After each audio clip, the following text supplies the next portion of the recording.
Scott, big haircut, huh? I started looking like a bobblehead, and I needed to truncate the head. I haven't been lifting. The body was looking small. The head was looking massive. And Dude, you haven't been lifting?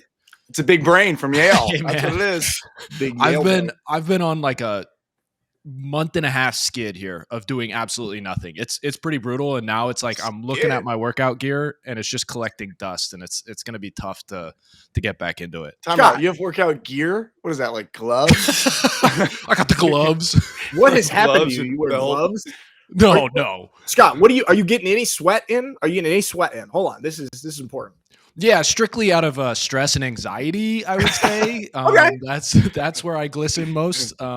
Dude, anybody who has a kid who's listening to this knows exactly what I'm about to say. But when you have a kid, especially a toddler, like the one thing you cannot sacrifice is sleep, and that is what I'm trying to maximize. And getting into the workout stuff, I'm like, okay, maybe come 2025, I'll get back into it. Hey, New Year's resolution, Scott. You're that guy that goes to the gym in January. Like, I'm really gonna do it this year. Tell me if you guys feel the same way about this news. Bill Belichick, rumored, very credible rumors and sources are saying that Bill Belichick will be taking the head coaching job at the University of North Carolina. It'll be the first time that he coaches in college. Now, it's not 100% confirmed yet. Apparently, Belichick gave a Bible of demands to UNC. Scott, I don't know who used the term Bible, and I'm going to throw this up. This has a few of them. Well, I blame it on the movie industry, right? Because they always have Bibles for films and features or series, right? It's just like I don't know if that's the right term, but anything north of 20 pages, yeah, I guess. Can we find it? You can't just call everything a Bible.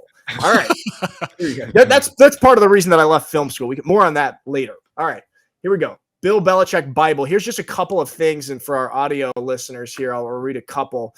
Per sources, I'm told Bill Belichick's negotiations with North Carolina include a guarantee that his son, Stephen Belichick, will be named the school's head coach in waiting. UNC is open to that guarantee. Additional staff demands include Matt Patricia, Ben McDaniels, who's the Texans passing game coordinator, as well as a sitting college GM who would handle all general operations, NIL, recruiting, etc. And there's pages and pages of this stuff. It's interesting because we just saw him. We touched on it, I think, last week about Andrew Luck becoming the GM of Stanford. So this is becoming more normal of a thing. Scott, initial thoughts to these rumors of 72-year-old Bill Belichick going to college.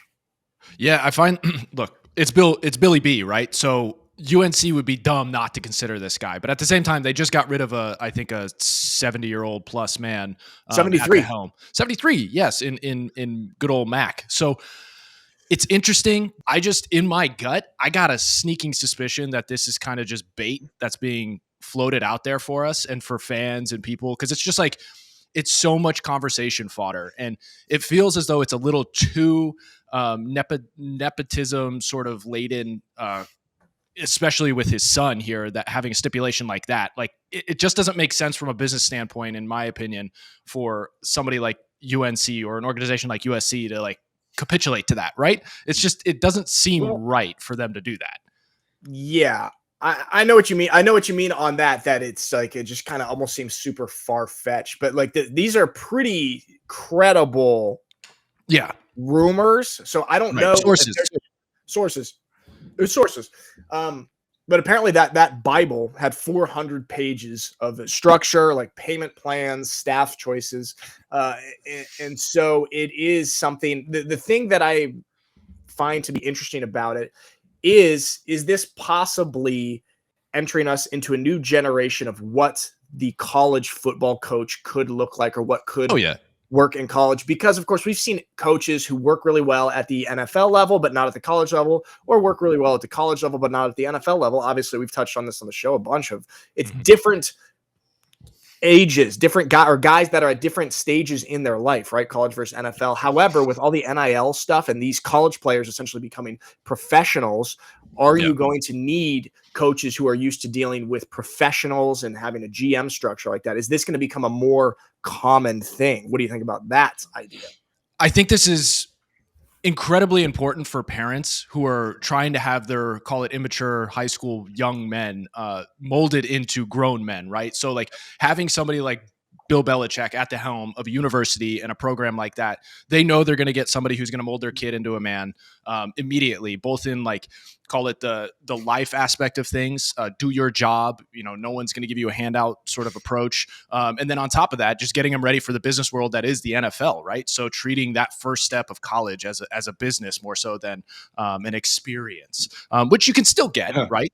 But I think that's what's going to be lost by the wayside in this next evolution of college football and college sports, probably, though not all of the sports that are involved. So it's intriguing. I think from an organizational standpoint and business standpoint of the university, I think it's strange, again, to capitulate to a lot of these demands, but it's also not something that's crazy to think that Bill Belichick would come in with these demands, because we heard rumor over the past offseason that he did the exact same thing with professional organizations. So knowing him, he's just going to approach an opportunity in the same exact way. He's not going to change himself in order to fit the mold of college. He's going to try and bring it to a more business structure, professional orientation, which I think a lot of parents and families are going to be attracted to, as well as young players. They're going to be like, dude, Bill Belichick is my coach. Sign me up. It's the same thing with like the Dion effect. And also, obviously, this is an example of going the other way, NFL to college, but the new wave is going to make it so much easier for college coaches to make the transition to NFL because of the symptoms of NIL and the money and kind of like essentially just the salary dealings that you're starting to deal with in college. So I think it's going to make NFL transitions for these top college coaches much easier. Yeah.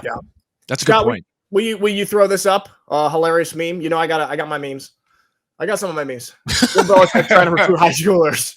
Hey, fellow kids. All right. Okay. So okay. We don't know if this is 100% true, like I said, but it seems very credible. I would like to get your guys' thoughts on this take. I stumbled upon this and I found it to be a very interesting take on the Bill Belichick or potential Bill Belichick situation. It says, the Bill Belichick news makes me sad. The guy about to sign a multi-year deal to spend 70 hours a week rebuilding a football program. At 72 years old, had 3 kids with a wife he never saw, cheated/divorced in 2006, and he's now dating a 24-year-old. WTF. What are your just thoughts? having a good time. It's the cost of greatness. No. No, is that your position? It's a common theme, though. It is a common theme of like great coaches being absentee fathers, like with true. Who's that? All of them. Not Da Vinci. What's his name? Who? Vince Lombardi? Lombardi. Yes. Why can't I think of? Like, how dare you taint a great Italian like our family? We're dealing with this anti-Italian discrimination. I just watched The Sopranos again. Okay. Oh. How dare you bring that up?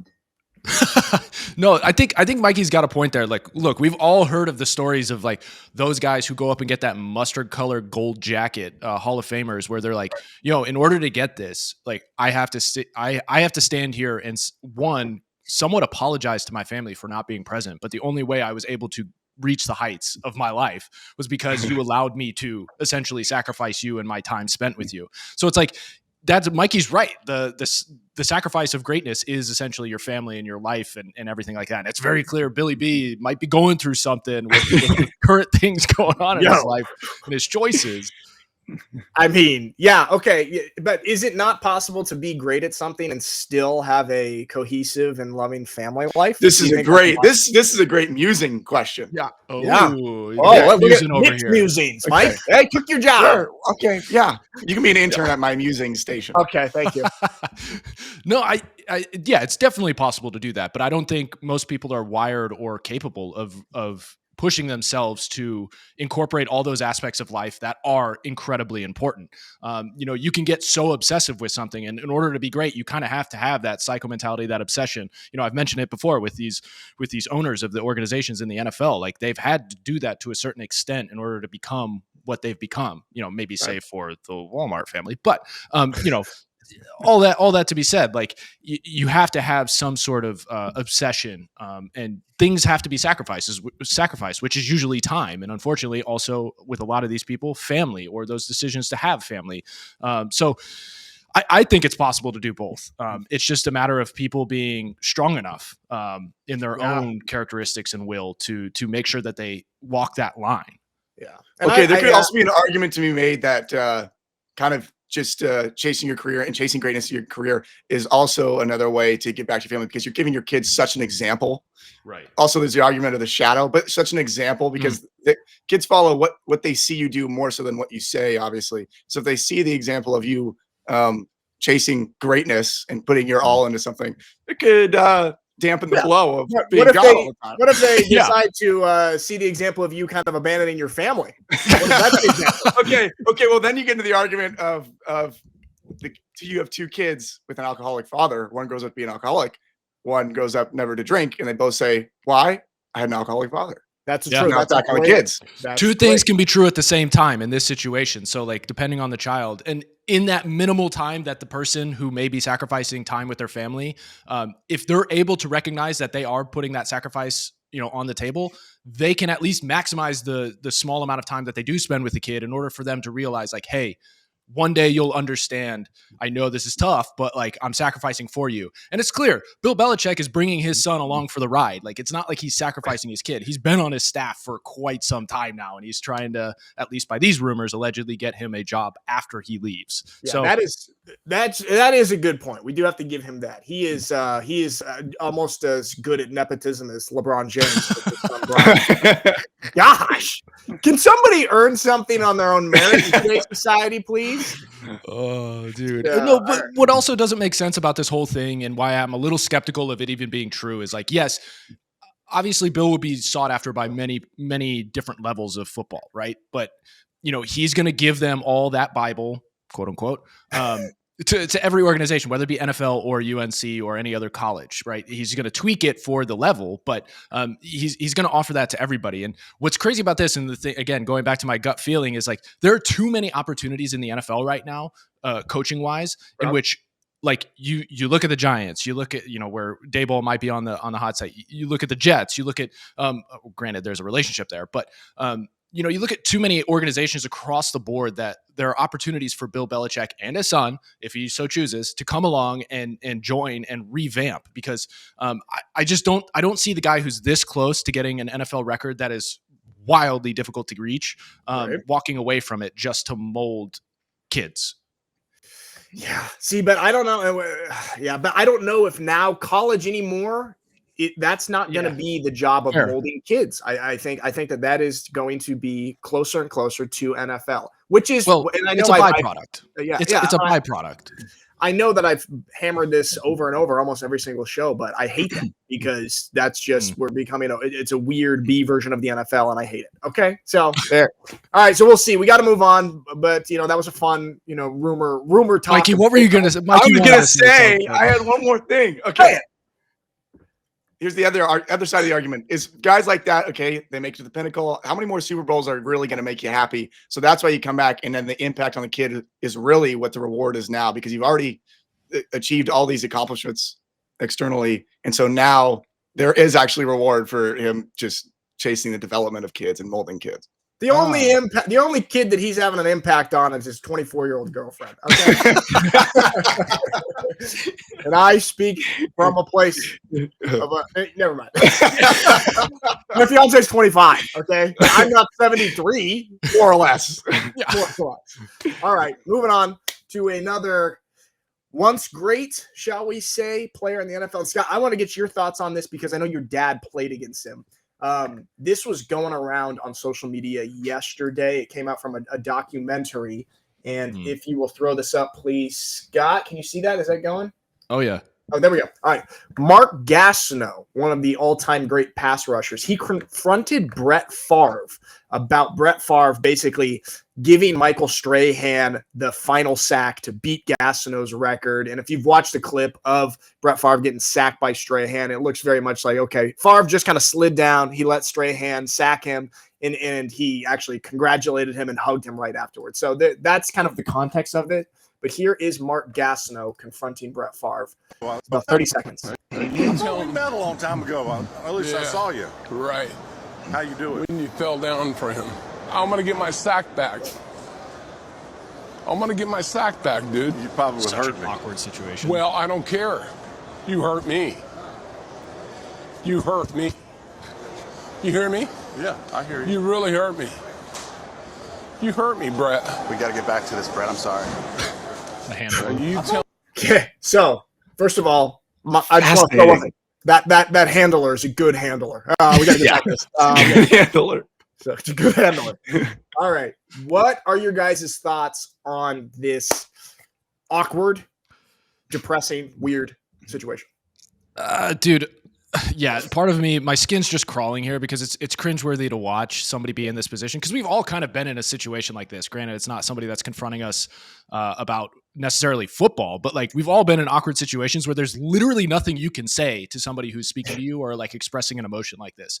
What's really strange for me here is like, yeah, my dad did play against Gastineau and he had a wild, not my dad, but Gastineau had this wild sort of persona, right? He was the bully out on the field, the bully ball sort of deal. And like, you know, I think he said in this documentary as well, or the promos that were out there is like, if you sacked the guy and he didn't hurt and take a while to get up, you didn't do your job. So it was like that style of play and that version of football, which like to a certain degree, I absolutely love, right? That's hard-nosed, old school football that I think we've lost and softened so greatly to a degree in this day and age that we need to get back to that a little bit. But at the same time, like this right here is just a manifestation of what I think is going on in culture and society, which is just like the me culture, right? The me-centric culture. Clearly, he's been thinking about this and stewing on this and ruminating on this for so long, for decades, dude. Yeah. And it's like me is a disease, man. Like if you start thinking of yourself in that regard and for that long, and you know, you start thinking about whether it be your health problems or your mental problems or your problems just in general in life, and you start ruminating and stewing on that, you're going to live in that forever, and you're not going to be able to tear yourself out. Or you know, if you don't recognize you're living in it, you won't be able to tear yourself out. So I see like people who are stuck in that sort of me sort of centric thinking just can't help themselves. And they have to go back 40 years to a moment in time, which they say like, oh, that's trauma. And I'm a 65-year-old man that can't handle it now. That's just weird to me. Dude, people love the word trauma now. It's a great catch-all. It's a great catch-all. Oh, that's not my fault. I'm traumatized. I It's have great. trauma. Gastineau has trauma from not having It's a great card to play. the sack record anymore. It's interesting because our dad also has a connection to Gastineau because Gastineau was on obviously with the New York Jets when our dad was there. Yeah. And so we both got a little connection there. And he was the cream of the crop of NFL pass rushers for a long time. It's super, super sad to see a guy in this state because this is obviously a very troubled guy. Dude, just what you said. I mean, one way to feel better about your life and yourself is to not think so much about yourself, just to look outward. Don't obsess about the inward in your existence. And this is exactly what this dude is doing. And dude, what do you do? Like Brett Favre here, he actually responded on Twitter. And I will pull this up here in a second, but like if you're Brett Favre in this situation with a confrontation, what do you like? Yeah. What do you do? Yeah. And like, okay, Brett's kind of in hot water too here. Let's not avoid that conversation. I mean, granted, we could talk about these two guys for 2 hours, right? And the situations going on in their lives outside of what they did on the football field. So like he's not absolved of any issues, but yeah, he's put in a weird situation. But like, honestly, one of the things I want to go back to with this me as a disease thing is like the happiest people in the world generally aren't focused, as you were saying, on themselves, right? They project their life and point their life in the direction of something greater, whether it be family, God, or faith, you know, sports, anything along those lines, like projecting their love to something that's greater than themselves. You know, from a personal standpoint, that's my faith, right? Like God is what I try and point my my energy toward all the time. Right. But like, it seems like the most happy people in the world do something along those lines. And it just seems like this is the inverse, right? It's the inward looking thing that's kind of just, it rots you from the inside and you can't let it go for 45 years. Well, dude, yeah. I mean, also look at the statistics for kind of the happiest nations in the world versus the most depressed nations in the world. It's like some of the richest countries in the world are not nearly as happy as some of the poorest nations in the world. And you think, oh, it's, material possessions and wealth will increase happiness for some people, but it's the complete opposite, because then they become obsessed with their lives and what can I get next. And this is obviously here. Like, imagine this dude is obviously so troubled and traumatized by something in the grand scheme of things as trivial as the number of sacks that he got. Dude. Entire identity is boiled down to this. I know it's a record and what have you for the NFL, but like, this is such a tiny thing in the grand scheme of a human existence, and it is absolutely wrecking this dude to the point where he has this very uncomfortable, awkward confrontation. Dude, and it also sucks seeing a guy that was literally on top of the world, the toughest man on the planet, boiling down his entire persona and experience to this like very niche moment. And like, it's like, oh man, you look weak here when you were once the strongest dude. Like, everybody looked to you as being the baddest mofo out there, right? Dude, this is like one thing that I really love about Michael Jordan is we see all of these guys that kind of overstay their welcome, whether it be actually on the court or the field or just in the public sphere. And I mean, here's an example of this guy. Like his legacy is going to be a little bit tarnished by this, possibly. But like Michael Jordan, he did all these great things on the basketball court, and then he is largely just absent from the public conversation and discourse, and that increases his mythos and his legacy. Yeah, for sure. And go for it, Mike. I was just going to say, this guy should just get a hobby. Maybe learn guitar. That helps. Ceramics class. You just need a new craft to work on that can take the place in your obsessive mind. Oh, also the thing about longevity and happy lives. That's those whatever countries you references, all 3 generations in the household. That's the key. True. Very true. Right. Family, you get that is one thing that I love about German houses is like you've got basically it's a house like our house here, but it's 3 apartments, one level after another, and you've got all generations of the families living together. America, we abandon this. This is terrible, and our society needs to bring that back. Get multiple generations of families in the houses. You're separated by the apartments, so you've got your own space, but it's really good for human beings. Yeah, no, I think there's some truth to that, and we definitely need to get back to the family-centric sort of lifestyle. The thing is with the Gastineau family is like, I think they had a VH1 show together, so there was like a semblance of reality TV that they were trying to generate here. And look, I want to say like, maybe this was put on because clearly he has a mind for media and he's, larger than life persona. So maybe he was putting something on here with the Brett Favre thing, but you could hear toward the end of it, there was like a quiver in his voice where it was like, oh wait, no, this might actually be very real, or he's just an Oscar-winning or should be an Oscar-winning actor. Dude, I don't think he's got those Daniel Day-Lewis acting chops. I think that was real. I think that he was actually super upset by this, and that is a kind of sad situation. Yeah. Well, what are you gonna do? Well, what are you gonna do? You know what else? You know what else is a sad situation? That is such a good transition. Good job, Mike. We're freaking good at transitions right now. You know what else is a sad situation? The state of the Dallas Cowboys. God, that was good. Monday Night Football, obviously, our boy Joe Burrow playing the Dallas Cowboys, and they squeaked away with the win. And we just watched the Hard Knocks in-season episode last night, which, by the way, I know we said this last time, absolutely incredible that Hard Knocks is able to turn around this episode 12 hours later and have it on HBO.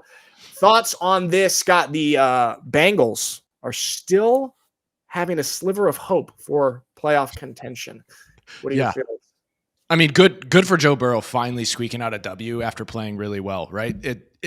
He deserved this win. The way in which it happened, wild. I'm sure we've been a part of situations like that on the field, but like that was unique. The one thing is everything's hinging upon the Broncos and how they perform for the rest of the year. So I think the Broncos and the Colts are in the hunt. They play each other next week. They'll duke it out. But ultimately, the Bengals just need to win out and hope that the Broncos stumble in the next few games.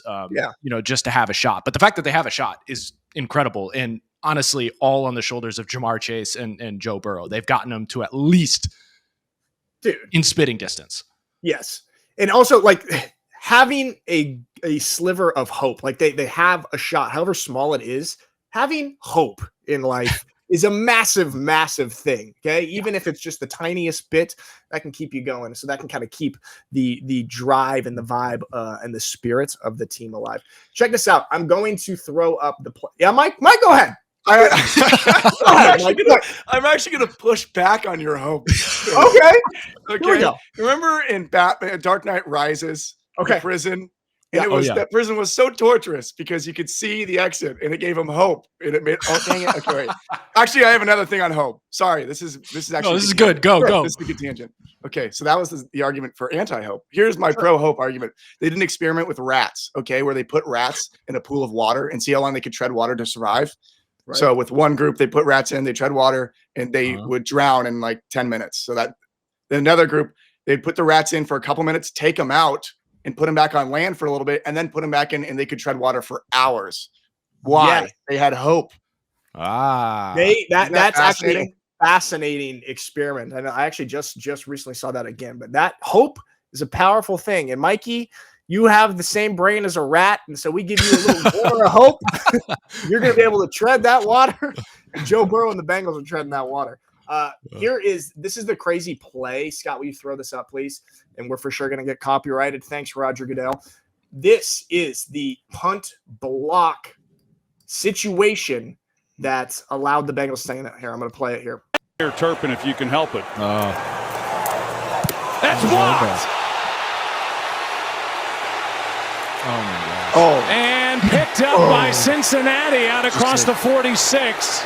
Series of circus-like events, dude. Very circus. So for people who are just listening, the Cowboys blocked the Bengals punt deep in the fourth quarter, tie ball game. Blocked the punt, and the ball crossed the line of scrimmage. A Cowboy player touched it, which then made it a live ball, and then the Bengals recovered. So after all of this, they actually gained like 15 yards on the play and a fresh set of downs, went on to win. The Cowboys have more plays like this than any team in the NFL. These back and forth possession changes within one play. It's wild. Yeah. That's the state of their organization, just in absolute chaos and shambles. Like, of course this happened.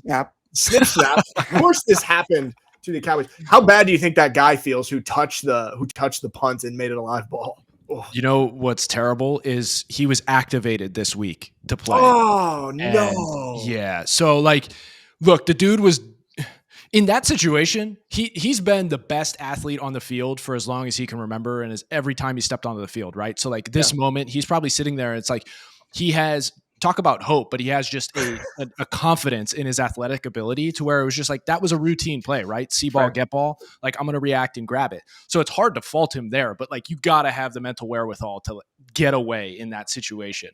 Even funnier is I think the guy who blocked it may have been on the Bengals last year. He was a Bengal, dude. Yeah. Dude, there's so many layers of strangeness to this play. Here's another layer of strangeness of that game is the Bengals kicker who just got signed this week. His girlfriend is a Cowboys cheerleader, and so like here we go. We're getting into nice high school drama gossip here, but it was a nice little moment, and I just wanted to bring this up because you have two people who are on opposite teams right here, but who are, have a relationship where we've had this in our family. Mike, like when you and Joey played against each other when it was Oregon State versus Stanford. So this is always a nice little thing. Scott, did you guys ever have that? Or you guys were all the Williamses were all on Yale, so you never played against each other? Williams I. Williams I? Yeah. No, we were always on the same team, it seemed like. The only time that I really experienced this was when Eric and I played you. My senior year. That was like the only time that I got to actually play against somebody that was a friend, if not like close family, kind of thing. So it was crazy. You consider me a friend? You consider Oh my gosh, you've never said that to me, Scott. Nice acquaintance. Okay. You are also my friend. And Mikey, You are my brother. Do me now. What am I? Okay. Mike, no. Well, we had this, Mikey, like Scott. That was actually so awesome when you and Eric and I played against each other. And just for the people to know, Eric was the quarterback that game, and I did pick him off. It was off a tipped pass, so it wasn't that impressive. I intercepted it, and then Eric hawked me down and tackled me, and that was kind of like our interaction right there. Who won that game, anyways?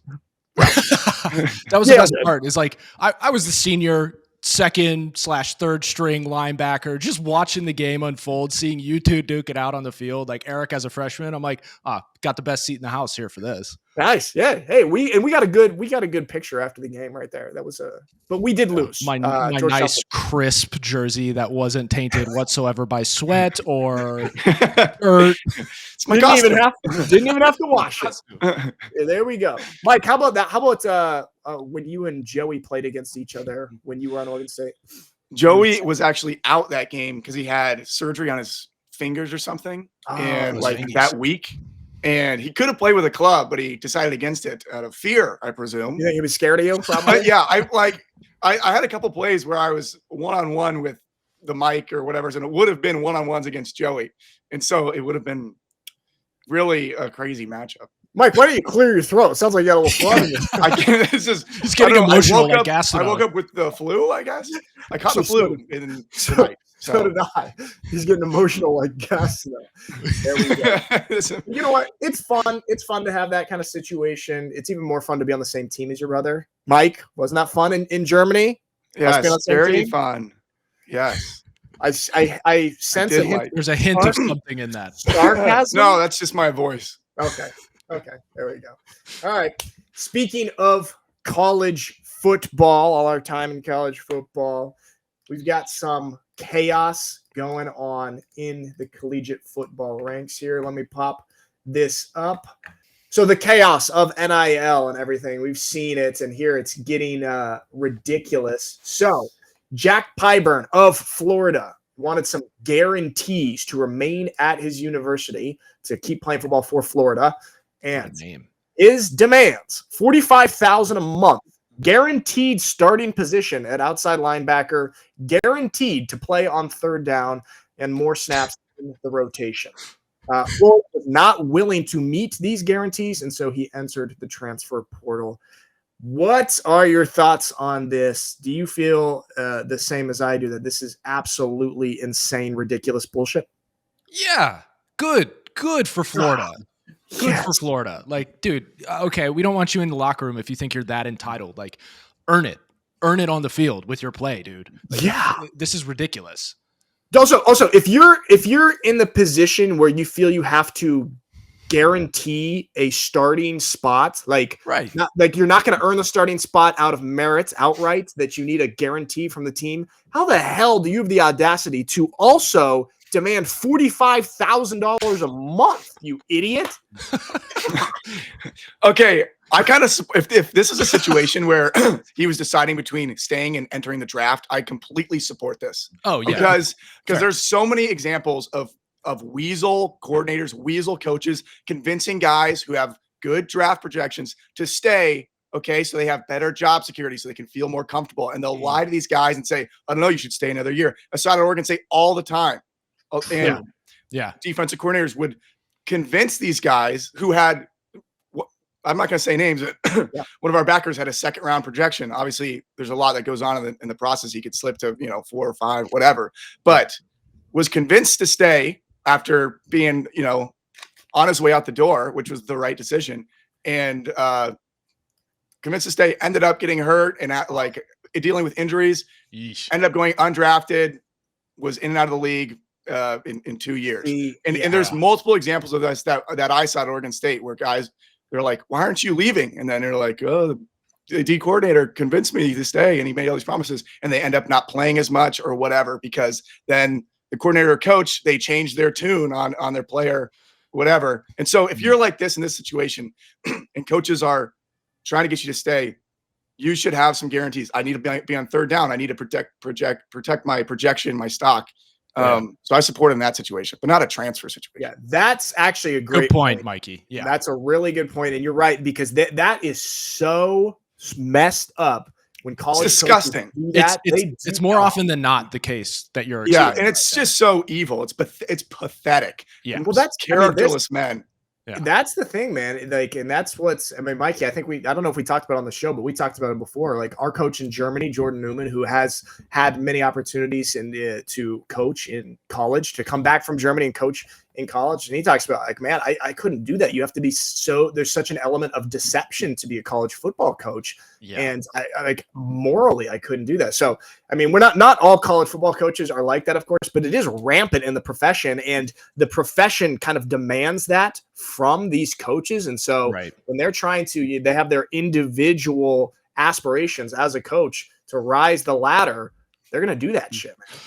Yeah. Because I mean, look, they're playing the game as it's set up right now, and like they're willing to sacrifice a kid, his family, the promises made to the family, the kid's future, all that kind of stuff, in order to solidify maybe their own future and their own family's future. So it's like it's this weird situation that's been built up in college, and like again, more often than not, it seems to be that the coaches do kind of finagle players or manipulate them, for a lack of a better term, because you know, the kids to this point, prior to them getting paid, their future was in the hands of their coach, right? A coach could pretty much dictate how much time they got on the field, how much tape NFL scouts could get, or any level of profession outside of collegiate football. So like, they're still trying to get outside of that way of thinking, I think, the kids and the players, and the coaches are having to adjust to the current day and age, wherein the players are starting to have some sway. You know, I would be curious to see what the situation is here with this Pyburn guy,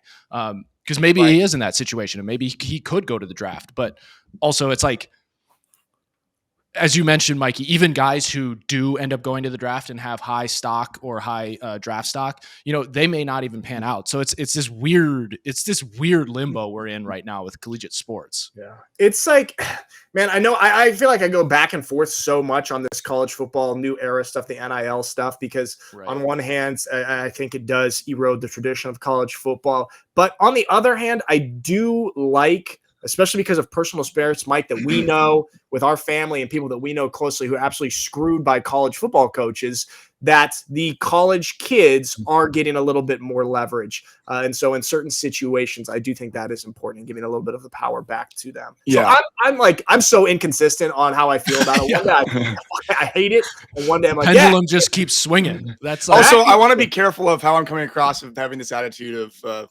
being anti-coach and like blaming coaches. That is not at all. Yeah, I'm just speaking from examples of what I've seen of exceptions. Yeah, right. And we know, like, we have a couple that we know about, like, situations that we actually know about, and so we got a little bit of a emotional flair there that pisses me off. That's why also I absolutely love my Georgetown coach, Rob Scarlatta, and I mentioned that before. Guy is just, he's about the kids, and he's not trying to leapfrog and lily pad and lie to you to ruin your life. Another interesting thing in college football. Interesting, kind of insane, actually. Scott, will you throw this up, please? Check this out. Oh, yeah. Trevor Lawrence and Cam Rising, both the same high school class. And for those of you who are just listening, it shows the journey of both these quarterbacks. Trevor Lawrence graduated high school in 2017. He went to Clemson for 3 years, and then he was drafted in 2021, and he's been in the NFL for the last 4 years. Cam Rising, who graduated high school at the same time as Trevor Lawrence. He went to Texas in 2018. He then transferred to Utah in 2019, and he has been at Utah for the last 6 seasons, and he also has another year of eligibility left, which would put him at 8 seasons of college football eligibility. Absolutely wild seeing the disparity between these two journeys. What are your guys' thoughts on this? What is good? Just move on, man. Like, move on. Just go to the CFL or try and, play overseas or do something like that. Like, I don't get this thinking, though I understand. Like, if the opportunity is there for players to take advantage of it, they will. And now that they're getting paid, like, he actually might be making a great deal of money by staying here, which, like, you can't fault the guy for making that financial decision because the opportunity is there. But this is just so strange, so awkward to see, because it just feels like a man not necessarily growing up. Granted, that's outside of the financial benefit that he may be getting. So, like, just on the surface, that's how I react to this. I know, man. It's like I am 12. Sick reference. Really good reference. Thanks. Hopefully people understand it. Some bench We warmers. understand it. Just so if you don't understand, that's a really funny reference from the movie Bench Warmers. Yeah. So go ahead and go watch that. One of Mikey's favorite movies ever, right, Mike? Yeah, inspirational. I really identified with the characters. I bet you did, Howie. The staying in college. This is very, man. It's like, what are you doing? What are you trying to get out of it at a certain point? Like, do you think that he's just I hope staying a there PhD. with PhD? Guy's he's gonna have 40 degrees by the end of this. It's like, at a certain point, do you think that he's just continuing this because he's trying to increase his NFL draft stock, or what would be the motivation here besides the potential? I mean, we don't know his financial situation from the school. Like, what I would say that would have been the case 3 years ago. If he was on year 4 or 5, like Right. he probably staying there. But the fact that the floodgates open with NIL and people getting paid, I think has just changed the game for him. And like, obviously he's gone through injury, which is the only way in which you can get this sort of playing ability for this long. So I think the game changed probably 2-3 years ago when all the money started coming through, because I don't know if at this point an NFL organization is going to draft somebody who's 26 coming out. Well, dude, that is what I wanted to ask you. If you're an NFL GM, do you like this because of the experience? I mean, look at a guy like Bo Nix, who didn't play 9 years in college, but he played 5 and he started 60 plus games, and I think it's fine depending on the position. Like quarterback, it's fine. You're not like age coming out. You're not having all this wear and tear on your body, really. Like for quarterback, I don't think it's that bad. But for something like running back, I think it's horrible. No one's gonna. Yeah, you get a 26-year-old with 5 seasons of being beat up. Oh yeah, that's true. Yeah, that's a good point. It's position specific, but at the same time, like some GMs probably are looking at this and like, you can't teach an old dog new tricks.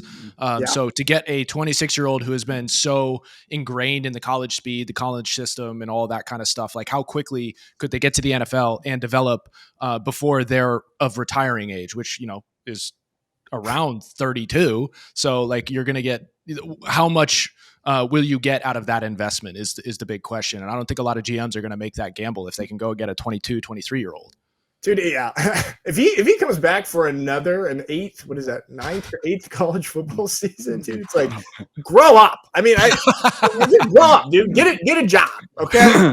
No, I don't actually mean that. I am pro player and everything, but it does. Dude, I would milk it. I could have done 7 years because I had like ACL and then the coronavirus here. Like I had 2 more seasons left. Sounds like you of got eligibility. I would have milked that as much as I can, because then you can always go CFL after. But that's it. Or playing in Power 5, that's your best bet for the launching pad. So I'd say milk that as much as you can, even despite how stupid you look. I mean, that's the main question here. Is it worth looking so silly to increase your odds ever so slightly? You look like a man child, sophomoric, if you will. Scott, you haven't said it yet today. I got it. And so that's just, I don't know, man. I don't know. We'll see if he comes back for his 9th, 10th year of college football.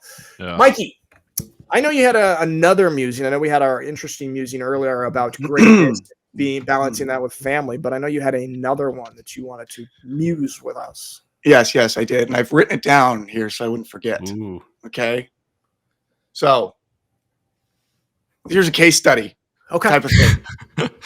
You guys say the NFL expanded with 2 new franchises. There's one in Europe and one in Mexico. All right.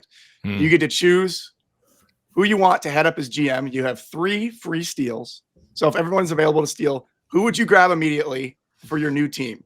This could be a player or a coach from any level. So who would you pick to start building your program? Okay. Nice, so we can Mikey. pick. Okay. We can pick either to start our program in Europe or in Mexico. Yes. Scott, would you like to go first? Yeah, I'll go. Okay, I'll jump into this. I would choose Mexico, one, because I don't trust the travel, and I think that would wear on your team over time, just hopping overseas, unless, as Luke says, the Concorde 2.0 comes out and we truncate that. Or now I saw the Boring Company could potentially build a tunnel underneath the Atlantic Ocean that would get you from London to New York in 54 minutes. That would be awesome. But being that Whoa, those really? don't Is that exist real? right now. Yeah, dude, that just popped Gosh, up. Elon is so cool. Way to go, Elon. Crazy, dude. Yeah, so being that those two things don't exist, I would say Mexico. Let's just do Mexico City, hop across the border. It happens all the time. So let's just go that route. And the people I would select would absolutely be Kevin O'Connell as head coach, right? You got a young gun. Dude has been in the league. He's played. Granted, he got cut pretty early on in his career, but he was in Joe Flacco's class, quarterback. He's got that mindset, that offensive mind, and he's done an incredible job this year, getting the Vikings to where they're at right now. So I would take him as head coach for longevity's sake and just the intelligence, the football mind that he has. Secondarily, I would probably go with quarterback. You know, if I'm going from the rookie draft class this past year, I got to go Bo Nix at this point. He's putting up numbers that are incredible, and you could see what he's doing with an offensive mind like Sean Payton. I think he would do something just as good, if not better, with O'Connell at the helm, because they can speak the same language, just being the ages that they are. English. So, English. The language, of course, would be English. I got those two on my roster, and right now I'm looking at. I don't want to get rid of the running back position at all. I think the guys that are playing today and the ones that are excelling are so incredibly versatile coming out of the backfield, both between the tackles and then swinging outside, picking up blocks. I would have to go, even though he has some injuries and a little older, I would have to go CMC. Christian McCaffrey. Like, dude is just a pure football player. I'm obviously building up my offense first. And that's my route. Those are my three people that I would want to start an organization with down in Mexico City, Mexico. You got to build a great offense. That's how you're going to get tickets in that new market. Exactly. Well, what is the primary goal here in this hypothetical situation? Is it ticket sales or is it wins, Mike? It's always money with me, so I think it's true. Okay, I don't know. Scott, it could be, yeah. No, I know. I like that a lot. The Kevin O'Connell, that's a good one. That is a very good one. I feel like we talk a lot about some of these coaches right now, and I feel like he doesn't get talked about enough. Oh no, not nearly. Not nearly enough. And just what he's done with Sam Darnold this year. I mean, he is turning shit around. Okay, he's cooking. All right, you picked Mexico, Scott. Well, me with my European bias and my European lifestyle, I am going to put my team in Europe. And here's the reason. Okay, we're probably going to lose a good amount of away games because of that travel, but we're probably going to win a lot of our home games because all those teams have to do that travel and they're not going to be as used to it. I actually think in the long run, it could be an advantage for the team that's based in Europe. So give me Europe. I would probably go either Munich or London, depending on factors and situations. Coach, you picked it. I love your coach pick, Scott. I'm going to go with a culture coach. It's going to be Dan Campbell, okay? Dan Campbell, he's not necessarily the big X's and O's guys, but he is the culture setter. And to me, I think that in the long run matters even more. So give me that. Offense, okay? Yeah, of course, you got to build the offense because this show is all offensive bias. Thanks, Mike. Joe Burrow is going to be my quarterback. Just won on Monday Night Football. Okay, I think he's incredibly talented. He's also a superstar. I mean, if we're trying to make money here, we see the outfits that he wears in his stadium arrivals. He's one of the most prolific dressers in the NFL, as well as being the most prolific passer. So give me Joe Burrow for his. So as GM, you pick people based off fashion decisions. You like his outfit. Looks like you got to sign Cam Newton outside of retirement. Yeah. No, because Cam Newton had a couple bad takes in the last show, and so he's not. He's going too far. Like with the he's top allowed to have an opinion. Yeah, he is. Okay, but I'm allowed to not like his opinion. Yeah, am I not? Thank you. Joe Burrow, who just we saw, he purchased a Batmobile, so that's interesting for my franchise. Also to have a Batmobile under its tool belt, and then I am going to hop onto the defensive side of the ball, and I'm going to go Aiden Hutchinson. Okay. Good an move. Incredible pass rusher. I think the most talented pass rusher right now in the NFL, if not the one, maybe top two. even after he broke his leg, he was still one of the top sack leaders in the NFL for weeks after not playing. He's so entertaining to watch. It's rare for a defensive player, I think, to be entertaining just themselves in isolation, and he is. Yeah. So beautiful pass rush. Give me that, and then I'm going to go Jamar Chase to couple with Joe Burrow. They've got that connection. It's the best duo, wide receiver quarterback duo in the NFL right now. So I'm taking 2 Bengals and 2 Lions, and we're going to be in Munich, Germany. So you get 4 picks. Okay, so let's think about this again. First off, I hamstrung myself going with the rookie class of quarterbacks. So maybe I rethink that selection. I need to go back to that. But before that, going on the defensive side of the ball, I want to get a defensive lineman as well. So like I would probably go, just being a homer here, and the team would go with Myles Garrett because he's an absolute game wrecker. But it's hard to pass up on a guy like TJ Watt, dude. True.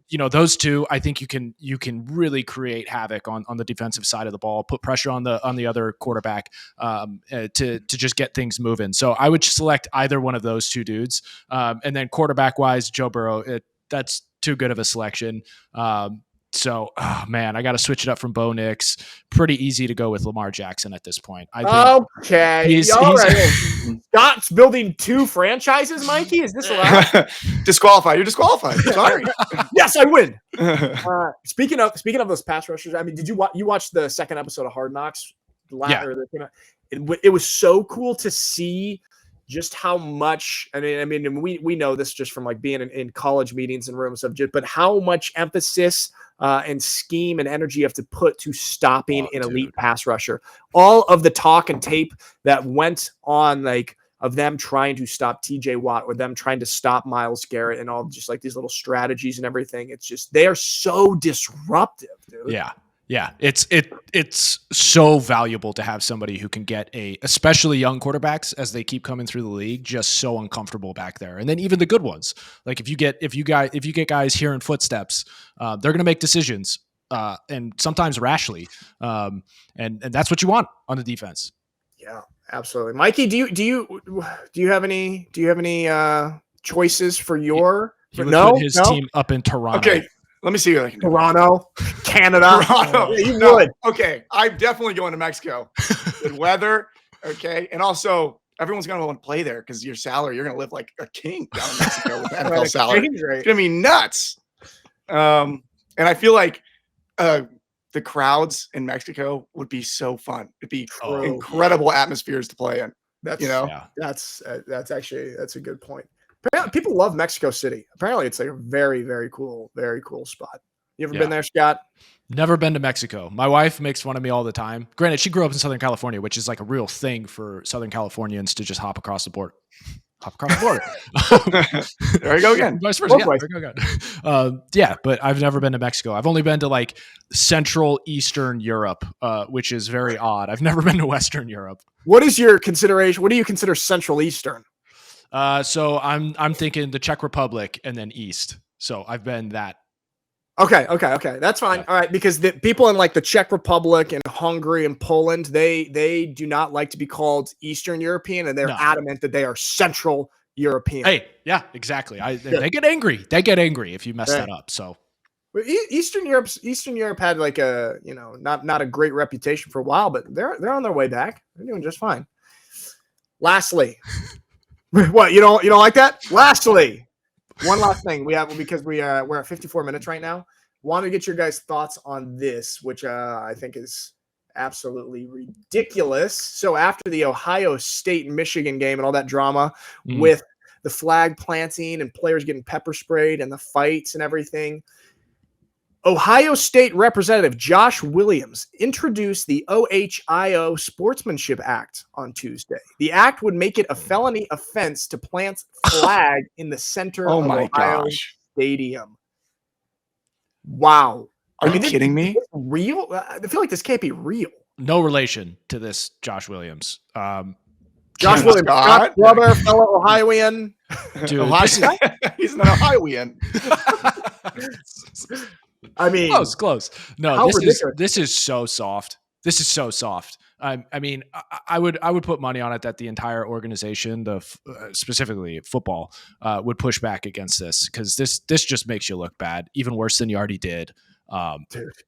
I have no words for this. This is not. This is like if you're going to pick up basketball, and the guy who brings the ball is really soft and he gets offended, and you call a foul on something, he just takes his ball and leaves and ruins it for everybody. No, he can't do it. It's over. It's the same attitude. Gotta go. Take my ball away. This is the idea here is that because of all of the chaos that ensued after the flag plant, including the fights and the pepper spraying, that this is to protect people. I think this is absolutely ridiculous and pathetic. And the fact that they're introducing this is frankly so embarrassing for Ohio State. Dude. I'm sorry, the entire state of Ohio for even proposing this. Yeah, nope, completely agree. Okay, this is embarrassing. Take it down right now. This is like a bad post. You didn't have enough people looking after you before you posted this. I hope this is a joke. I hope this is some Michigander really trolling Ohio even more so, because this doesn't make sense. Dude, I'm looking at the article right now, and I believe it's real. Don't do that to me. Sorry, Scott. For people still listening with us at the end of the show, we are going to have another interview episode, either probably Friday or Monday. We're still trying to lock down our guest, who's a little bit slippery, but he is, we know him. Beaver-like, some would say. Very Beaver-like, kind of gnawn through trees. So we'll have a guest on either Friday or Monday, and we'll do the interview episode. All right, guys, that's good. We did it. Yeah, I think my favorite part of this entire episode is the fact that I recognized your mic stand is a cup with a Ziploc bag in it. Well, here, you know what it really is? You want some more info? Got to keep your mic fresh. It is a jar of quarters in our dad's den, okay? Because I'm on the road right now. I'm home. I'm not at my usual setup. And so you got to make do. This is actually, you should be impressed by this, my adaptability and my resourcefulness. Versatility, baby. I'm so versatile. You have the craftsmanship of Michael Scott building that candle. Want to make a kerchief of sorts? Thank you. Okay, it's actually a really nice compliment. All right, guys, good stuff. We'll see you on Friday. Peace. Peace.